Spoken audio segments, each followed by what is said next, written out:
Praise the lord. దేవునికి మహిమ కలుగును గాక. ఉదయకాల సమయంలో మరొకసారి యేసుక్రీస్తు నామములో మీ అందరికీ కూడా శుభములు తెలియజేస్తున్నాను.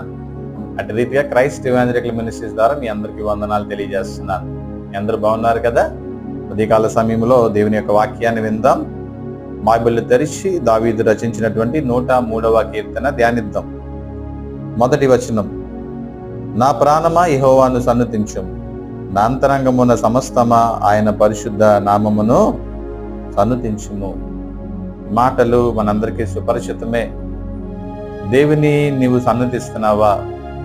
దేవుని నువ్వు అన్ని వేళల్లో అన్ని సమయాల్లో నువ్వు స్తుతిస్తున్నావా అనేటువంటి విషయాన్ని దేవుడి ఉదయకాల సమయంలో మాట్లాడాలనుకుంటున్నాడు.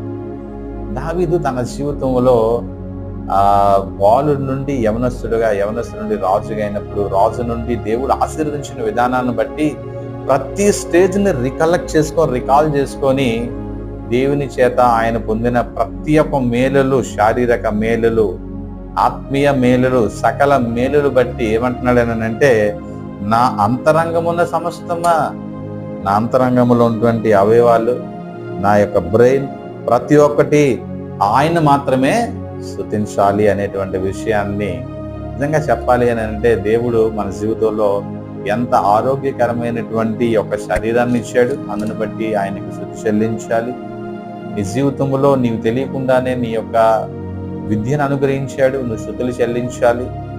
నీకు తెలియకుండానే నీ జీవితంలో మంచి ఉద్యోగాన్ని నువ్వు సంపాదించావు, దేవునికి స్తుతులు చెల్లించాలి. నీకు తెలియకుండానే నీ యొక్క భాగస్వామిని అనగా ఆ యొక్క పురుషుడు స్త్రీని పురుషుడిని పెళ్లి చేసుకునే విధంగా సాటి అయిన సహాయాన్ని అనుగ్రహించాడు, నువ్వు స్తుతి చెల్లించాలి. నీ గృహాన్ని అనుగ్రహించాడు, నీకు బిడ్డలను అనుగ్రహించాడు. అన్ని విషయాల్లో నువ్వు దేవునికి ఏం చేయాలంటే స్తుతిని చెల్లించాలి. No more. నువ్వు ఇక సన్నుతించాల్సింది, స్తుతి చెల్లించాల్సింది మరొకరికి ఎవరికి కూడా లేదు. ఆయన్ని మాత్రమే స్తుతించాలి, మనస్ఫూర్తిగా స్తుతించాలి, ఆరాధించాలి నిజంగా చెప్పాలి అంటే. కానీ ఇక్కడ ఒక స్పిరిచువల్ మీనింగ్ తో దావీదు మాట్లాడుతున్నాడు. మరి 4వ మాటను చాలా జాగ్రత్తగా చూద్దాం. సమాధిలో నుండి నీ ప్రాణమును విమోచించుచున్నాడు. ఆత్మీయ అర్థాన్ని చివరగా చెప్పి వాక్యాన్ని ముగించాలని ఆశపడుతున్నాను. దావీదు కూడా మనలాంటి వాడే, దేవుని చేత పిలువబడినటువంటి వ్యక్తే గాని ఒకానొక సమయాన్న పాపం చేశాడు.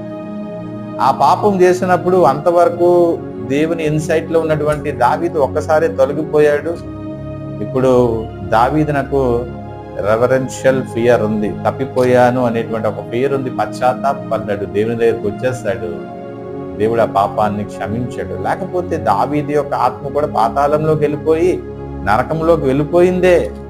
అందుకని తన యొక్క అనుభవపూర్వకంగా దేవుడు తనకు కలుగజేసినటువంటి రక్షణ ఎంత గొప్పది, సమాధిలోనికి వెళ్ళిపోకుండా నా ప్రాణాన్ని విమోచించాడు అని అంటే, ప్రతి ఒక్కరు సమాధి అవుతాం, కానీ ఆత్మ పాతాళంలోకి వెళ్లకుండా ఆపగలిగాడు. నన్ను విమోచించావు ప్రవ్వా, ఇంతకంటే గొప్ప ఆశీర్వాదము లేదు ప్రవ్వా.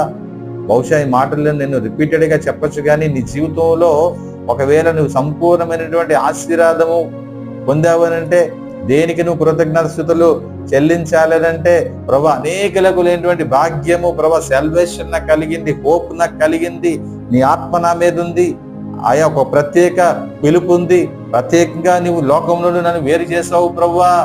ఖచ్చితంగా ఒకవేళ నేను ఈ రోజు నా చివరి దినం అయితే నీతో ఉంటాను ప్రభా అనేటువంటి హోప్.